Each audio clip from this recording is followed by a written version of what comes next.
అందరికీ నమస్కారం.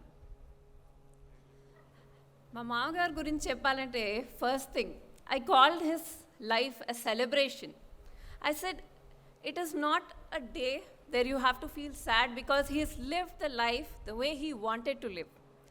That's why I named it a celebration of his life. అందరికీ తెలిసిన కుందా సత్యనారాయణ గారు అనగానే సురేంద్రపురి సృష్టికర్త, సృష్టికి ప్రతిసృష్టి చేసిన ఒక మహానుభావుడు అంటారు. కానీ ఆయన ఎవరు, అసలు ఎక్కడి నుంచి వచ్చారు, ఆయన జర్నీ ఏంటి అని తెలిసింది చాలా కొద్ది మందికి. ఆయన ఒక చిన్న ఊర్లో అండి, బసవాపురం అనే ఒక చిన్న ఊర్లో పుట్టారు, ఒక పూరి గుడిసెలో. అలాంటి ఆయన అక్కడి నుంచి ఎలా గ్రో అయ్యారంటే, అసలు ఒకసారి మా మామగారిని అడిగాను, మీ ఫస్ట్ బిజినెస్ ఏంటండి? మామగారు చెప్పారు, నా ఫస్ట్ బిజినెస్ బలపం బిజినెస్ అమ్మా అన్నారు. బలపం బిజినెస్ ఏంటి మామగారు, ఎప్పుడు నేను వినలేదు ఈ బలపంతో ఏంటి అని చెప్పారు. నేను 4-5 years ఆ ఏజ్లో ఉన్నప్పుడు మా నాన్నకి నా స్కూల్ ఫీజు కట్టడానికి కూడా డబ్బులు ఉండేవి కాదు. అప్పుడు నేను ఏదో పెప్పర్మెంట్లో చాక్లెట్లు ఏదో కొనుక్కోవాలనుకుంటే నా దగ్గర డబ్బులు ఉండేవి కాదు. So my first business was బల్బం బిజినెస్. హౌ అంటే ఆయన షాప్కి వెళ్ళి హోల్సేల్గా మాట్లాడేసుకున్నారు. బాబు నువ్వు 4 పైసాకి అమ్ముతావు కదా, నాకు మొత్తం ఇచ్చేసి నేను నీకు 2 పైసాకి అమ్మేస్తా, సాయంత్రం కల్లా నీ డబ్బులు నీకు ఇచ్చేస్తాను అని చెప్పి మొత్తం బల్బం హోల్సేల్గా కొనుక్కున్నారు at the age of 4-5. And స్కూల్కి వెళ్ళి అందరికీ చెప్పేవాళ్ళంట, నేను 3 పైసాకి ఇచ్చేస్తాను బాబు, మీరు ఆ రోడ్ మీద పోయి ఎక్కడ కొనుక్కుంటారు, ఇక్కడే కొనేసుకోండి అని. So his profit was at 1 paisa at the age of 4 and 5. And that is how he understood the business ideology has developed in him.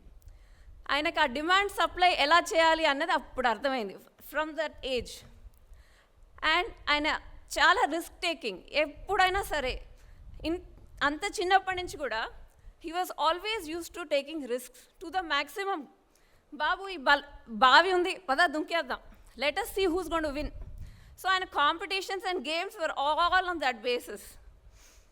So ఒకసారి అనమాట ఆయన అలాగే చదువుకుంటూ పెద్దగయ్యారు.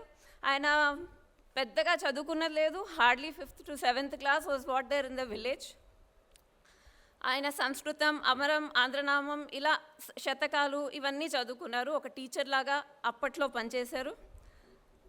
And slowly then as he grew and he has a very interesting wedding story. మా మామగారు వాళ్ళ father అంట ఒక ఊరికి వెళ్ళారంట. ఊరికి వెళ్ళి ఆ కాలంలో హోటల్స్ అయ్యి లేవు కదా, సరే మనం భోంచేద్దాం అంటే, సరే ఎవరైనా వైశ్యులు ఉందంటే చెప్పండి అన్నారంట. సరే వైశ్యులింటికి వెళ్ళంగానే వాళ్ళు వంట చాలా బాగా చేశారంట. అప్పటికప్పుడు మా అత్తయ్య గారు వంట నచ్చేసి మా మామగారు వాళ్ళ ఫాదర్ అక్కడే సంబంధం మాట్లాడేశారు. And that is how he got married with my mother-in-law. And we have a special book made for her. All her recipes have been collected and kept. అలా మా మామగారు పెళ్ళైన తర్వాత ఆయనకు వాళ్ళ మామగారు అన్నారంట, గుడిసెలో ఉన్న మేము చూసుకోలేదు ముందు వెనకలా, సరే కట్నం కింద 1 ఎకరం పొలం ఇస్తామన్నారంట. ఆ ఎకరం పొలం అమ్మితే ఆయనకు 5,000 వచ్చాయి ఆ కాలంలో. And that was his investment. And that is how he started his journey. So first and always his concept was low investment, high profit, no wastage. And wherever is the demand, that is where he used to go. And first business he started was some bakery, peppermint, chocolates, and that was his interest. So he just started with that. So he used to carry 100 to 150 kilos of weight on the cycle. Cycle eskuni ఎక్కడ tribal ఏరియాస్కి వెళ్ళిపోయి అక్కడ వెళ్ళి he use to sell them. So because he wanted to sell where there is no competition, bakery పెట్టి and he use to do all this slowly one after another. ఆ tribal area వరకు వెళ్ళారు కదండి, మళ్ళీ return he will not come back alone.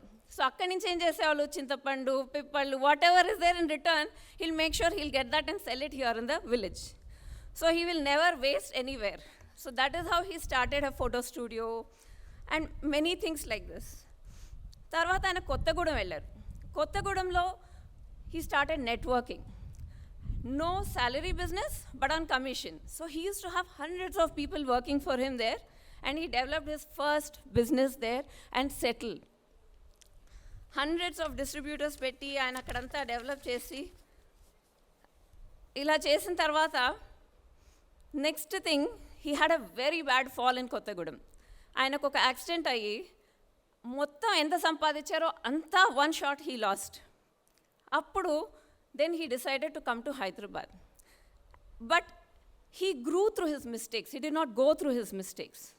So the first thing was, ఆయన ఎప్పుడు నాకు చెప్పేవాళ్ళు, గురువు లేని విద్య కూసు విద్య అమ్మా. నేను గురువు లేకుండా పెరిగాను, అందుకే నేను పడి లేసాను. కానీ పడ్డ ప్రతిసారి గెలవాలన్న తపనతో గెలిచాను, ఇంకా ఎక్కువ సాధించాలని కష్టపడి పైకి వచ్చాను. హైదరాబాద్కి వచ్చినప్పుడు again he started from zero, salary basis మీద స్టార్ట్ చేశారు. Then slowly, one by one, he started growing.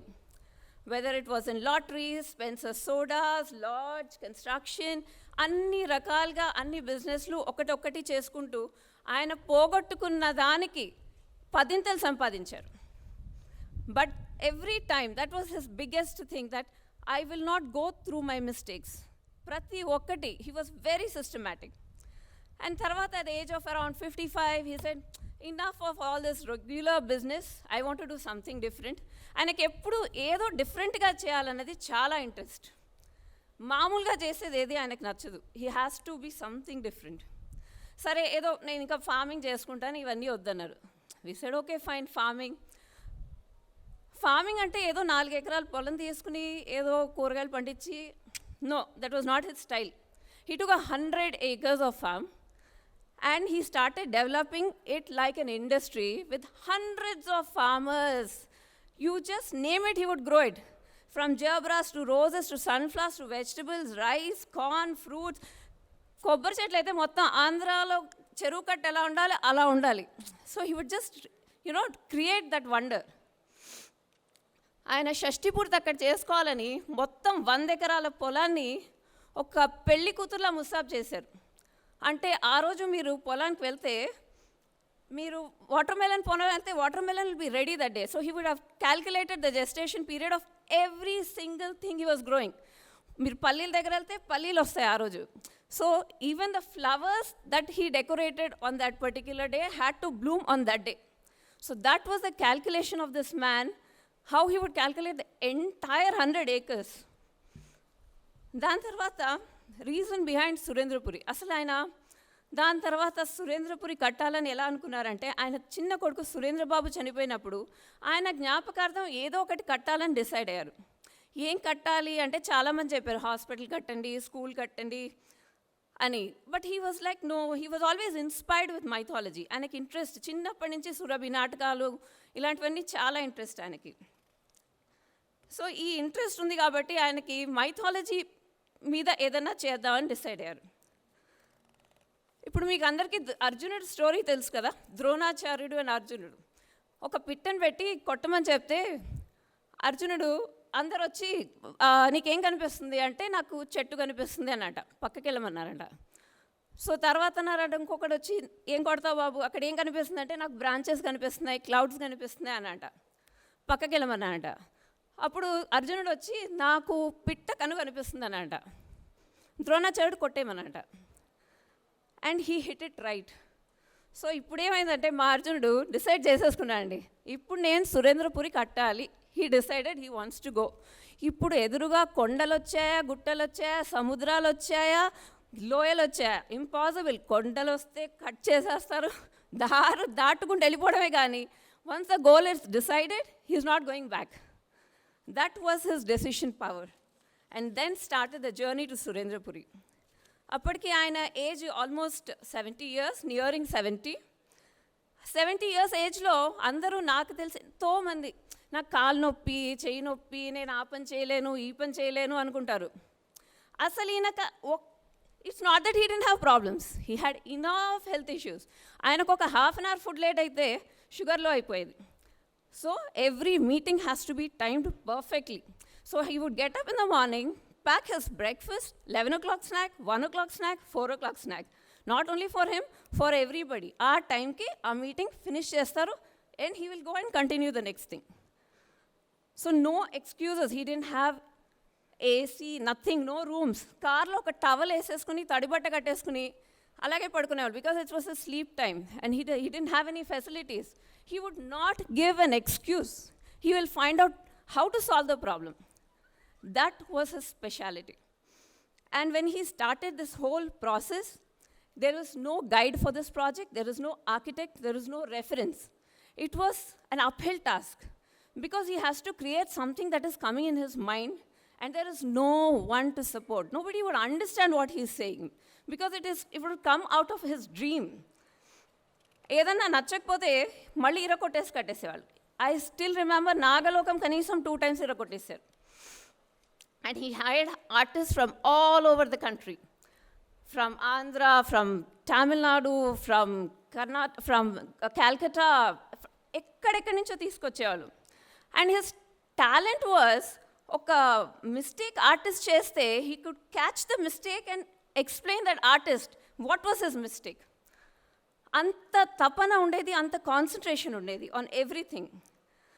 And చాలామంది అడుగుతారు, అసలు ఈయనకి ఐడియా ఎలా వచ్చింది, అందరు దేవతలను ఒక్క దగ్గర తీసుకురావాలని ఎలా అనుకున్నారని. And that is the journey he went through while making this Disneyland of mythology. It's a 3-kilometer pathway with the stories of Ramayana and Mahabharata, replicas of all the famous temples of India in one stop. And the way he utilized the space, planning, it is mind-blowing. And it's the only museum of its kind in the entire country. And in a positivity ఎంత ఉండేదంటే అండి, whenever I would take him to any hospital, డాక్టర్లు చెప్పేవాళ్ళు, ఇదిగోండి ఇది problem అని. ఆయన అనేవారు, ఏం లేదమ్మా, ఇది పాత బండి, నడుపుకుంటూ వెళ్ళవే, దీన్ని ఇంకేం చేయలేము అనేవారు. సరే, we would still continue. And last 8 months back, he had a very bad fall. Everybody knows he was bedridden for almost 7-8 months. But what positivity! His food was not going through his mouth because his stomach had stopped digestion. So we had to put a pipe from his nose to send the food. Not one tear, one day, ki what's happening to me. That was the man. In his eyes, there was never a fear, even at that point of time. And when I used to go to emergency rooms, I used to just tell him, మీరు హ్యాపీగా music వినండి మాగారు, ఏమున్నా నేను చూసుకుంటాను, it's just your physical body. You have achieved heights that no one human being can achieve. So you just relax and let's go through this journey. And that was the confidence he had. And he would just చిటికలేసుకుంటూ పాటలు వినేవాళ్ళు in emergency rooms. And when we would go to the hospitals, అందరూ మా staff అందరు కూడా ఆయనతో ఉండేవాళ్ళు. పదండి మనం ఈ నర్సులకు సంబంధాలు చూద్దాం అంటే, యా పద సంబంధాలు చూసేద్దాం అనేవారు. హాస్పిటల్లో కూడా ఏ రోజు అయ్యో నాకు ఏమవుతుందని ఆలోచన లేదు, ఏదైనా కానీ let's go. Even 10 days before, we took him to movie theaters because he was a big movie buff. No, నేను చూడాలి సినిమా, బాలకృష్ణ సినిమాలు అంటే నాకు చాలా ఇష్టం. He said, I want to see. We took him to movies, parks, wherever he wanted. I told him, never you have to think that you're on the bed. You want to get up? Come, let's go. Wherever you want to go, we'll go. That's it. So he was very cool and calm. And New Year party, I said, మీరు ఎప్పుడు new year party చేస్తారు కదా మాగారు, ఈసారి new year party చేద్దాం, మీ friends అందరినీ పిలిచి అంటే, ఎక్కడమ్మా సగం మంది పైకి వెళ్ళారు, మిగిలిన సగం నాలాగా ఒక మంచం వేసుకుని వస్తారంటారు కానీ. And he was laughing. Never was he scared at any point. అసలు what is this man strength? ఒక చిన్న పూరి గుడిసె నుంచి వచ్చిన ఆయనకి చదువు లేదు, డబ్బు లేదు, ఆస్తి లేదు, పుట్టినప్పటి నుంచి నాకెవరో ఉన్నారన్న అండ లేదు. మనం అందరం లెక్క పెట్టుకుంటాం, అమ్మో నా నాన్న ఇచ్చాడు, మా తాత ఏమి ఇచ్చాడు, ఎంత ఆస్తి ఇచ్చాడు, మనకే ఉంది, మన తర్వాత ఏముంటుంది, జనరేషన్స్కి ఏముంటుంది, nothing. He was one man. He did not travel the world, he didn't do anything, but still ఆయన ఆస్తి ఆయనే. ఆయన పట్టుదల, ఏ పని చేయాలన్నా టు ద కోర్, అంటే చేయాలి, ఇంకా దాన్ని ఆపరు. And he's never scared of hard work. ఆయన ఎన్ని కిలోమీటర్లు వెళ్తున్నాడు, ఎంత బరువు వేసుకెళ్తున్నాడు అన్న దానికి ఆయనకి హీస్ నెవర్ స్కేర్డ్. అండ్ ఎంతో for learning any small thing, the smallest of the small thing that comes ఈ లైక్, ఇదేంటి, ఎలా పనిచేస్తుంది, ఏం చేస్తుంది, దీంతో ఏం చేయొచ్చు. He wants to understand the whole process of the thing. And his will power was one different level. ఆయన చెప్పేవారు అరౌండ్ 30-40 years అప్పుడు he use to have 20 to 30 teas per day and 2 boxes of cigarettes, that kind of thing. Then he said, one doctor చెప్పంట, మీరు ఇదే lifestyle follow అయితే మీరు మీ death date రాసిస్తానన్నారంట. Then in one day he stopped, and from that day till now he never ever touched tea or anything. That was his willpower. No, I will not do means I will not. And punctuality ఆయన already చెప్పారు, 10 o'clock అంటే ఆయన ఎప్పుడు ఒక 10 minutes ముందే ఉంటారు. He will never be late for anything. Late అన్నది ఆయన డిక్షనరీలో లేదు. అండ్ సిన్సియారిటీ, ఆయన వాకింగ్ వెళ్ళాలంటే వాకింగ్ వెళ్ళాల్సిందే, బయట వాన వచ్చిందా ఏమన్నా ఉండండి, ఆయన జాకెట్ వేసుకొని అంబ్రెలా వేసుకుని అయినా వాకింగ్ వెళ్ళిపోతారు, కానీ వాకింగ్ ఆపరు. Walking time is walking time. And almost at the age of 83 ఆయన ఫిట్బిట్ వేసుకొని he use to walk and check how many steps he was walking even till he fell down. And he was very systematic. And character analysis, as he say, ఆయన ఒకరిని కలిస్తే ఆయన personality ఏంటో చెప్పేసేవాళ్ళు. He had a great talent. And he never grew alone. He had hundreds of people whom he had trained. Today, lot of people are not able to come because of COVID, but we are having lot of online people who have come through him and who have settled, and so many families. And planning is always to the core, perfect to the T. On a lighter note, he used to tell me, Amma, nenu మా అమ్మని చూడకుండా వెళ్ళనమ్మా అన్నారు. అమ్మని చూడడం ఏంటి మామగారు అంటే, నేను మళ్ళీ ఇప్పుడు వెళ్ళి నేను నెక్స్ట్ జన్మలో మళ్ళీ ఇక్కడే పుడతాను, ఇక్కడికే వస్తాను, మరి వెళ్ళే ముందు ఆ మనవడికి నేను పెళ్లి చేసుకుంటే మా అమ్మని నేను చూసుకుని వెళ్తానని నేను. So I use to say, మామగారు this is too much, you can plan for this life, మరి నెక్స్ట్ జన్మ దాకా అంటే I think it's little too much planning, I use to tell him. So he was an institution all by himself. When a man believes he can do it, he can do anything. And you've seen a lot of people, father and son working together, mother and daughter working on the same field. But we were a very rare combination of father-in-law and daughter-in-law working together. And I'm very lucky and blessed to have him as my father, as my father-in-law, as my guide, as a mentor, throughout this journey of my life. And I could spend the maximum time with him. And I have beautiful memories of him throughout. ముక్కోటి దేవతల్ని ఒక్క చోటికి చేర్చిన ఆయన, ముక్కోటి ఏకాదశి రోజు ఆ దేవుళ్ళందరూ వచ్చి ఆయన్ని తీసుకెళ్ళి ఒక గ్రాండ్ వెల్కమ్ ఇచ్చినట్టుగా నిద్రలో అంత పీస్ఫుల్గా వెళ్ళిపోయారు. There was only a smile on his face. When we would see him, there was a relaxed face on him. He lived life king size and thus ended an exemplary life of an ordinary man. I want a glimpse of this beautiful journey. Can we just pass?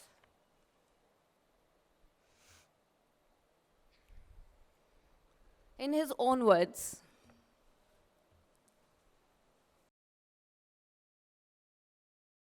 నేను ఖమ్మం జిల్లా మదిర తాలూకా అనే ఒక విలేజ్లో జన్మించాను. సహజంగా పల్లెటూరులో ఉన్న ప్రతి వ్యక్తి ఆర్థిక పరిస్థితంగా కష్టపడతాడు. దాన్ని ఆ కష్టాలను ఎదుర్కోవడానికి నేను రకరకాల వ్యాపారం, నా వృత్తిరీత్యా వ్యాపారం చేశాను. ఆ వ్యాపారంతో డెవలప్ అవుతూ వచ్చాను. చిన్న వయసులోనే సంస్కృతం చదువుకున్నాను. తెలుగులో అమరము, ఆంధ్రనామ సంగ్రహము, అష్టాదశ పురాణం, నీతి శాస్త్రాలు ఇలాంటివి చదువుకోవడం జరిగింది. కొన్ని శతకాలు, మొత్తం అన్ని రకాల శతకాలు చదవటం జరిగింది. మామూలుగా గవర్నమెంట్ స్కూళ్ళల్లోకి పోయే అంత అవకాశం లేదు, గవర్నమెంట్ స్కూళ్ళే లేవు అక్కడ. ఇప్పుడు మా చిన్న వయసులో మా స్కూళ్ళు లేవు గవర్నమెంట్కి.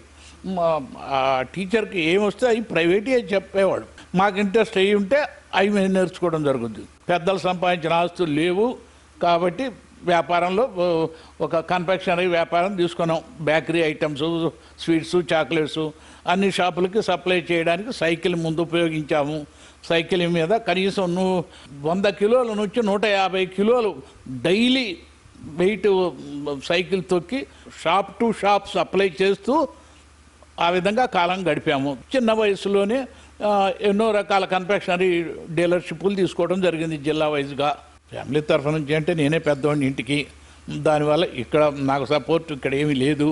అయినా కూడా 4 పిల్లలతోటి ఇక్కడ వచ్చి హైదరాబాద్లో చిన్న చిక్కీ కార్ఖానా పెట్టి దాంతో సప్లై చేస్తూ బేగం బజార్లో షాప్ తీసుకుని షాప్ పెట్టి బిజినెస్ డెవలప్ చేసుకుంటూ ఆ విధంగా డెవలప్ అయింది. సురేంద్రపురి పెట్టడానికి కారణము మా చిన్న బాబు పేరు సురేంద్రబాబు. ఆయన స్వర్గస్థుడయ్యాడు. ఆయన పేరుతో ఏదో చెయ్యాలనే సంకల్పం కాస్త కూస్తో మేము సంపాదించి శక్తిని కూడగట్టుకునే వరకు స్నేహితులు బంధువులు అందరూ చెప్తారు హాస్పిటళ్ళు పెట్టండి, లేక స్కూల్స్ పెట్టండి, ఇలాంటి అడ్వైజెస్ ఇచ్చేవాళ్ళు. నాకు పౌరాణిక ఇంట్రెస్ట్ కాబట్టి పౌరాణిక స్కూలుని పెట్టాలా అనేది ఒక ఆలోచన వచ్చింది. ఇప్పుడు ఉన్న పబ్లిక్లో పౌరాణిక జ్ఞానం నశించింది. పౌరాణికాన్ని గురించి ఎవరికి ఏమీ అర్థం కాని స్థితికి భవిష్యత్ ఇంకా వెళ్ళొద్ది. ఇప్పటికే పోయింది. పౌరాణికం అంటే ఏమిటో తెలియని వాళ్ళే అయ్యారు. అలాంటి దాన్ని డెవలప్ ఇప్పుడు నేను పెట్టినట్టయితే ఇది కనీసం కొన్ని 100 సంవత్సరాలన్నా దీన్ని పబ్లిక్లో ఈ భారతీయ సంస్కృతిని పెంపొందించిన వాడిని అవుతాను. కాబట్టి అందుకనే పెట్టాలా మా పిల్లవాడి పేరుతోటని ఒక 18 ఎకరాల స్థలం తీసుకొని సురేంద్రపురి అని దానికి నామకరణం చేసి అక్కడే దేవాలయము కట్టి పంచముఖ ఆంజనేయ స్వామి దేవాలయము కట్టి దాని తర్వాత కుందా సత్యనారాయణ కళాధామం అని కట్టాము. ఈ సురేంద్రపురి నిర్మాణంలో ముందు ప్లానింగ్లో నేనే కాక మా శిల్పులు మళ్ళానేమో ఒక ఆర్ట్ డైరెక్టరు వీళ్ళతోటి ఒక రీసెర్చ్ చేసి పబ్లిక్ ఏదైతే లైక్ చేస్తుంది, పబ్లిక్ ఒపీనియన్ ఎట్లా ఉంటుంది. అయితే భారతదేశంలో తిరిగిన యాత్రలన్నీ మానవ జీవితానికి సరిపడే యాత్రలన్నీ మనం చూసాము అనే సాటిస్ఫాక్షన్ చెందాలా. ఆ ఉద్దేశంతో నా సొంత నిర్ణయంగా డిజైన్ తయారు చేసుకోవడం జరిగింది. ఇందులో నేను ఒక 7 లోకాలే కాకుండా రామాయణము, భారతము, మళ్ళా బాలభారతము, మహాభారతము, రామాయణము, భాగవతము ఇవన్నీ తయారు చేయటం జరిగింది. ఇది చేసిన తర్వాత ఒక్కొక్క సబ్జెక్టు మీద ఇంకొక మాకు ఈ వీటిల్లో లేని వేరే పురాణాలని కూడా తీసుకొని వాటి దేవతల్ని కూడా మేము నిర్మాణం చేయడం జరిగింది. ఈ ప్రాజెక్టు చేయడంలో ఎన్నో విధాల కష్టాలు అవి వచ్చినా దాన్ని నెట్టుకొని వెళ్ళటానికి మనిషిలో పట్టుదల, అటు ఇటు చూడకుండా ప్రతిరోజు 150 కిలోమీటర్లు ప్రయాణం చేస్తూ ఏజ్ దాదాపు 70 ఇయర్స్ ఏజ్ వచ్చినా ఆ ఏజ్లో ఈ పనులన్నీ చేయించుకుంటూ ఒక పట్టుదలగా ఇది చేయాలి, ఇదే నా జీవిత లక్ష్యం అంటూ చేయటం జరిగింది. కాబట్టి అది నెట్టుకొని రాగలిగాను. ప్రతి నిమిషాన్ని చాలా విలువైనదిగా భావించేవాళ్ళం. ఒక ఏదో టీవీలు చూసో అది చూసో ఇది చూసో దీంతో జరిగేవి కావు. ఏమైనా మా సబ్జెక్టుకు సంబంధించి ఉంటే పోయి చూడటం, రీసెర్చ్ చేయటం అట్లా జరుగుద్దే తప్ప వేరే విషయాల మీద శ్రద్ధ పెట్టలేదు, చూడలేదు. ఆ విధంగా ప్రతి నిమిషాన్ని సద్వినియోగం చేసుకోవాలంటే ఆ విధంగా చేసుకుంటేనే నేను ఈ పని చేయగలిగాను. అది ప్రతి వాళ్ళు అర్థం చేసుకోవాల్సింది ఏమిటంటే మన టైంను మాత్రం వృధా చేస్తే ఏమీ చేయలేని వాళ్ళే అవుతారు. ఆర్థికంగా కానీ వర్క్లో కానీ ప్రతి దాంట్లో ఒక్క నిమిషాన్ని వృధాగా పోనీయకుండా కష్టపడటం వల్లనే నేను సక్సెస్ అయ్యాను అని నేను నమ్ముతున్నా. టైంకు మాత్రమే విలువ ఇయ్యాలా. టైమే గాడ్, టైమే దేవుడు.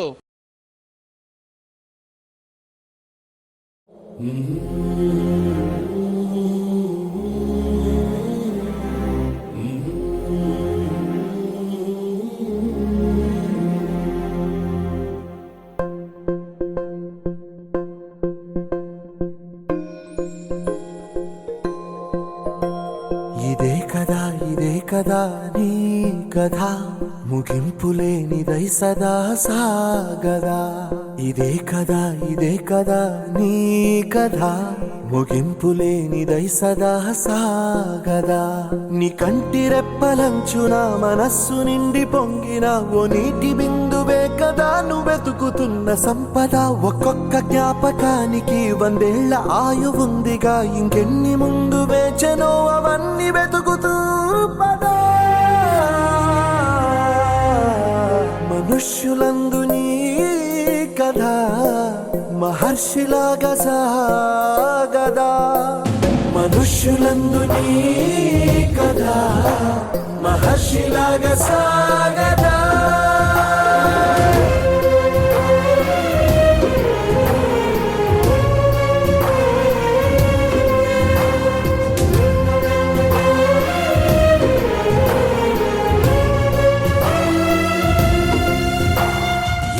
కదా ఇదే కదా నీ కదా ముగింపు లేనిదై సదా సాగదా ఇదే కదా నీ కదా ముగింపు లేనిదై సదా సాగదా నిస్వార్థమెంత గొప్పదో ఈ పదము రుజువు కట్టదా సిరాలు లక్ష వంపదా చిరాక్షరాలు రాయదా నిసీధి ఎంత చిన్నదో నీ కంటి చూపు చెప్పదా నీలోని వెలుగు పంచగా విశాల నింగి చాలదా మనుష్యులందు నీ కథ మహర్షిలాగా సాగదా మనుష్యులందు నీ కథ మహర్షిలాగా సాగదా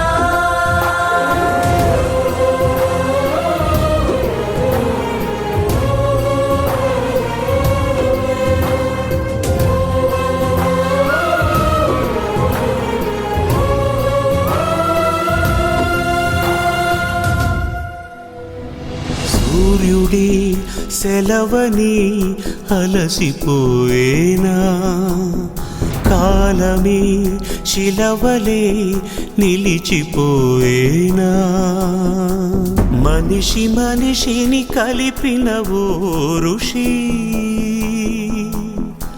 భువిని చరితని నిలిపెను నీ కృషి మహాశయా విధి పగై తరిమెనా మహోష్ణమై రుధిరమే మరిగెనా ఆగిపోయేనా త్యాగం కదా